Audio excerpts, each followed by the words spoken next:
Salut. On espère que vous allez bien. Alors aujourd'hui on se retrouve pour un cas critique, ça fait un petit bout de temps qu'on n'en a pas fait sur la chaîne. Ça fait vraiment plaisir d'être là. Ces derniers temps on n'a pas sorti beaucoup de cas critiques par manque de temps. Voilà, on aurait voulu faire Dr Sleep ou Retour à Zombieland 2. Ça ne se fera malheureusement pas sur la chaîne, on n'a pas pu voir les films. Mais là en tout cas on est plus en forme que jamais. On a d'autres vidéos qui vont arriver, vous inquiétez pas. Et donc aujourd'hui, on a vu la nouvelle série d'Apple, donc qui est disponible sur la nouvelle plateforme. C'est Si, c'est avec Jason Momoa. Et voilà, on a voulu le découvrir. On a vu les 3 premiers épisodes. Est-ce que ça vaut le détour? Est-ce que c'est grandiose? On vous le dit tout de suite. On passe à l'histoire, j'espère que vous êtes prêts. Générique.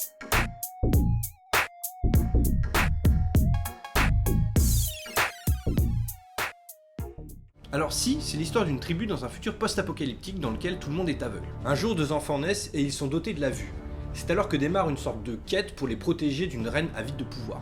Alors du coup, on a regardé les 3 premiers épisodes, alors Quentin, dis-moi, est-ce que ça vaut le détour? Eh ben pour moi pas vraiment. Je vais commencer par le positif parce qu'il y a quand même des bons côtés. C'est une série que j'ai trouvée magnifique, de par les décors, les costumes et l'ambiance qui est présente. Ça m'a fait un petit peu penser à The Revenant de par les décors, la réalisation. On a un petit côté caméra-épaule qui fait qu'il y a une certaine proximité avec les personnages. Cette touche-là, ça m'a plu. Mais il y a quand même beaucoup de négatifs. En positif, je dirais également que le fait que les personnages soient aveugles, et ben en fait ça apporte une certaine tension. On se met à leur place, et j'ai trouvé qu'en termes de mise en scène, et ben ça peut apporter des choses intéressantes. Ils ont joué un petit peu avec tout ça, mais c'est pas encore bien exploité, je trouve. Là on en a vu que 3 épisodes, donc peut-être que ça va être un petit peu plus exploité par la suite. Il y a des choses qui sont prometteurs, par exemple certaines scènes de combat qu'on pourra évoquer un petit peu par la suite. Mais voilà, dans le global, eh ben, je me suis quand même fait bien chier. Et ça c'est le gros point négatif, il se passe pas grand chose. Les choses sont longues à se mettre en place. J'aime bien Jason Momoa, mais là il a encore un énième rôle de bad guy sauvage comme il avait dans Frontier, comme il a eu en Khal Drogo dans Game of Thrones. Et là, je veux même pas parler d'Aquaman, mais voilà, Jason Momoa, il se renouvelle pas, c'est dommage. En gros, si tu veux voir des beaux paysages, t'es au bon endroit. Si t'as envie de te faire chier, t'es aussi au bon endroit. Mais j'ai envie de dire que moi, les beaux paysages, j'aime bien regarder dans Ushuaïa. Voilà. Alors, Alex, je te laisse avec tout ça. Donne ton avis, c'est parti. Alors, bon, je vais commencer du coup moi sur la note négative pour suivre Quentin. C'est vrai que c'est long, c'est vrai que ça tarde à se mettre en place, c'est vrai que... on est quand même sur quelque chose qui dénote par rapport aux séries qu'on a l'habitude de voir où en fait on s'en fout des personnages et on balance des scènes d'action. Là on n'est pas là-dessus. Est-ce que c'est un départ prometteur? Est-ce que c'est... Pour le moment on attend de voir la suite. Pour ce qui est de la beauté des paysages que Quentin a évoqué, ouais c'est magnifique. Il y a aussi des effets sonores qui sont magnifiques. En fait il y a toute une ambiance je trouve. Il y a toute une sorte de civilisation aussi qui est créée dans le film. Toute une espèce de mythologie qui est créée dans le film. C'est une série, Alexandre. Et c'est en ça où justement en fait, tu crois que tu regardes un film. En fait, quand on a regardé les premiers épisodes, on s'est dit voilà, on a vraiment l'impression de regarder un film. Dans la série, voilà, il y a tout en fait, toute l'ambiance, toute l'osmose, ça fonctionne, il y a une belle alchimie. Par contre, c'est vrai que l'histoire, pour l'instant, elle est vide, très vide, à tel point qu'il se passe en réalité pas grand-chose en 3 épisodes. On est quand même content parce que là, à la fin du troisième épisode, il a commencé à y avoir un profil, des scènes d'action. Voilà, des scènes d'action, un profil d'histoire, un profil de trame, un profil d'intrigue. Mais pour moi, à l'heure actuelle, je sais pas toi, mais c'est pas suffisant pour me forcer à regarder cette série. Et ben moi, par curiosité, je vais la regarder. Ouais. Je vais regarder la suite. Après, c'est vrai que là, on est dans ton style de série.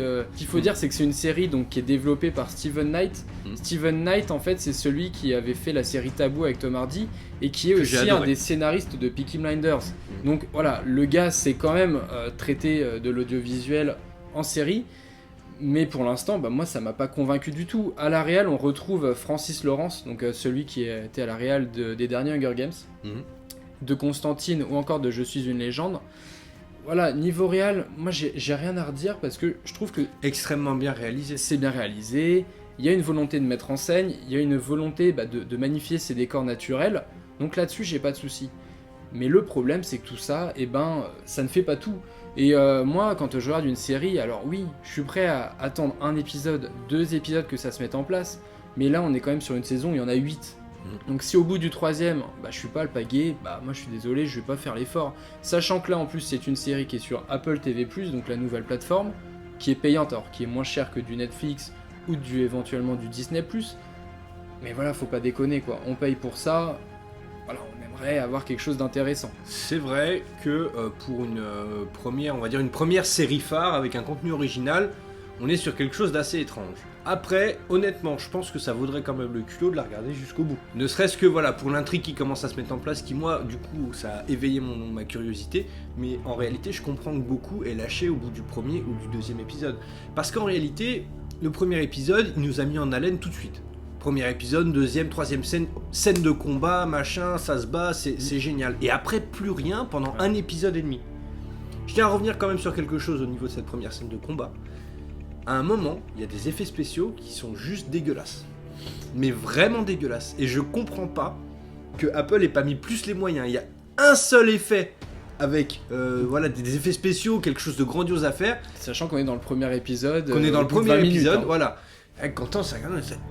On était un peu gênés. Waouh, c'est quand même Apple, quoi. Je veux dire, ils ont quand même un petit peu de sous le capot. Enfin, je veux dire, voilà, ils auraient pu y mettre un peu plus les moyens. Bon, en tout cas, voilà, ça c'était un petit peu notre avis à chaud. Voilà, on va peut-être découvrir les épisodes. Moi, je sais que non. Alex a l'air bien plus indulgent que moi sur la série. On vous garantit pas que derrière, on continuera à parler de cette série.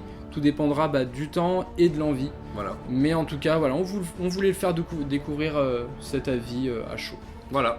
Et ben, on vous souhaite un bon visionnage de la vidéo. On vous retrouve dans les commentaires. Mettez un j'aime, abonnez-vous. On est toujours dispo pour vous. Et puis, on vous souhaite une bonne journée. Salut. Ciao.